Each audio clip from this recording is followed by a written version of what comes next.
semuanya, Assalamualaikum warahmatullahi wabarakatuh. Perkenalkan, nama aku Kasih Febri Troyani. Di sini aku akan menjelaskan materi tentang wadiah dan hiwalah. Baiklah, di sini saya akan menjelaskan tentang wadiah dan hiwalah. Yang pertama, saya akan menjelaskan yaitu wadiah atau dimaksud dengan titipan. Wadiah menurut bahasa yaitu takara yang berarti meninggalkan, yang artinya sesuatu yang ditinggalkan atau titipkan kepada orang lain oleh pemiliknya untuk dipelihara. Sedangkan menurut Syed Sabik, wadiah itu diambil dari kata wada asyai yang berarti menitipkan sesuatu. Secara istilah, itu sesuatu yang dititipkan seseorang pada orang lain agar dipelihara.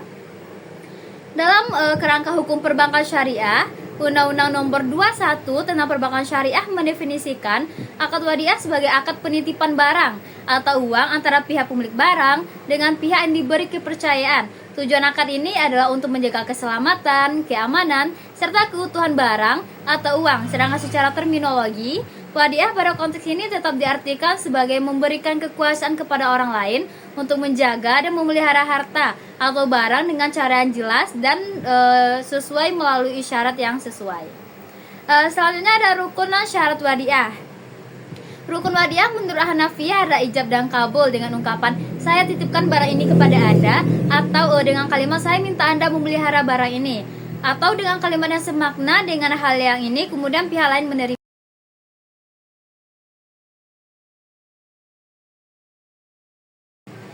Menurut jumhur ada tiga, yaitu dua orang yang berakad, yaitu yang terdiri dari penitip dan penerima titipan. Terus ada sesuatu yang dititipkan dan ada syigot, itu ijab dan kabul. Sedangkan syarat-syarat wadiah yang pertama itu dua orang yang berakad, orang yang menitipkan dan orang yang menerima titipan. Terus yang kedua wadiah. Wadiah ini sesuatu yang dititipkan. Terus yang ketiga itu ada syigot, ijab dan kabul, seperti saya titipkan barang ini kepadamu, jawabnya saya terima. Namun tidak disyaratkan lafal kabul, cukup dengan perbuatan menerima barang tersebut. Selanjutnya perubahan wadiah dari amanah menjadi domanah. Wadiah bisa berubah dari amanah menjadi domanah atau ganti kerugian. Karena yang pertama penerima titipan mengabaikan pemeliharaan barang titipan. Yang kedua, penerima titipan atau muadi menitipkan barang titipan kepada orang lain dan orang itu tidak memelihara barang tersebut. Terus yang ketiga, penerima titipan memanfaatkan atau memakai barang titipan seperti memakai laptop penyimpanan orang. Terus yang selanjutnya itu mengingkari wadiah. Apabila orang menitipkan barang titipan tersebut kepada orang lain, terus orang tersebut mengingkarinya atau menahannya atau tidak mau memberikannya kepada orang yang menitipkan. Terus bercampurnya barang wadiah dengan yang lainnya apabila orang menerima titipan mencampurkan harta wadiah dengan barangnya sendiri atau hartanya sendiri. Terus aplikasi wadiah pada perbankan syariah. Pada dasarnya, wadiah yang diterapkan pada bank syariah ada dua bentuk.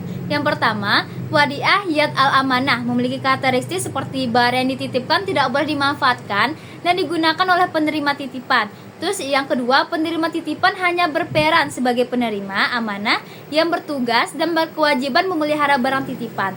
Terus yang ketiga, penerima titipan tidak boleh membebankan biaya kepada penitip. Terus yang kedua ada wadiah yad al-domanah, yaitu pada wadiah benda yang dititipkan dapat dimanfaatkan oleh penerima titipan. Selanjutnya itu hiwalah atau pemindahan utang.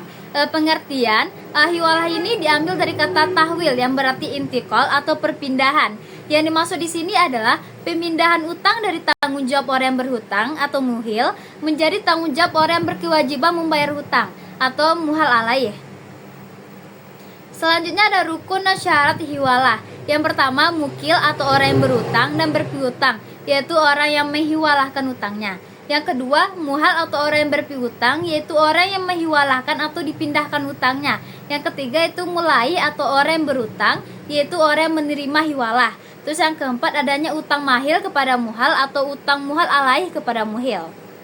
Selanjutnya ada jenis-jenis hiwalah. Yang pertama, hiwalah mutlaqah, yaitu seseorang memindahkan utangnya agar ditanggung muhal alaih, sedangkan ia tidak mengaitkannya dengan utang piutang mereka, sementara muhal alaih menerima hiwalah tersebut.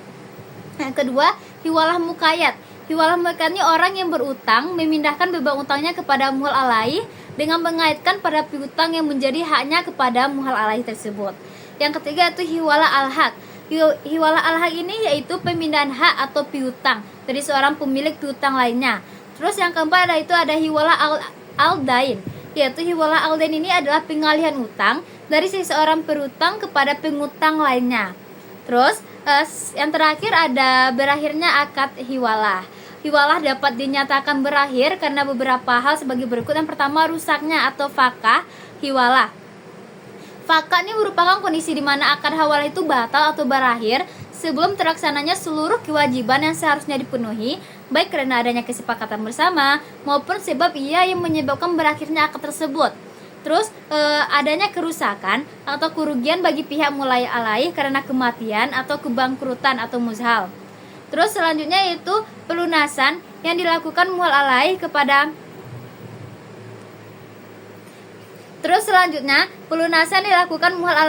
muhal. Jika muhal alaih yang sebelumnya berutang kepada muhil melalui mekanisme hawalah melakukan pembayaran utang tersebut secara langsung kepada muhil, maka akad hawalah ini secara otomatisnya berakhir. Terus yang terakhir yaitu jika muhal mengibahkan atau menghadiahkan hutang tersebut kepada muhal alaih. Pengibahan hutang terjadi ketika muhal alaih secara sukarela menyerahkan haknya atas utang kepada muhal tanpa adanya imbalan atau syarat tertentu. Terus yang terakhir, jika muhal membebaskan muhal alaih dari tanggung jawab membayar utang, pembebasan utang muhal terhadap muhal alaih itu berarti muhal menganggap utang tersebut sebagai lunas atau tidak lagi menjadi tanggung jawabnya. Baiklah, sampai di sini saja yang saya jelaskan tentang wadiah dan hiwalah. Semoga teman-teman semuanya paham. Assalamualaikum warahmatullahi wabarakatuh.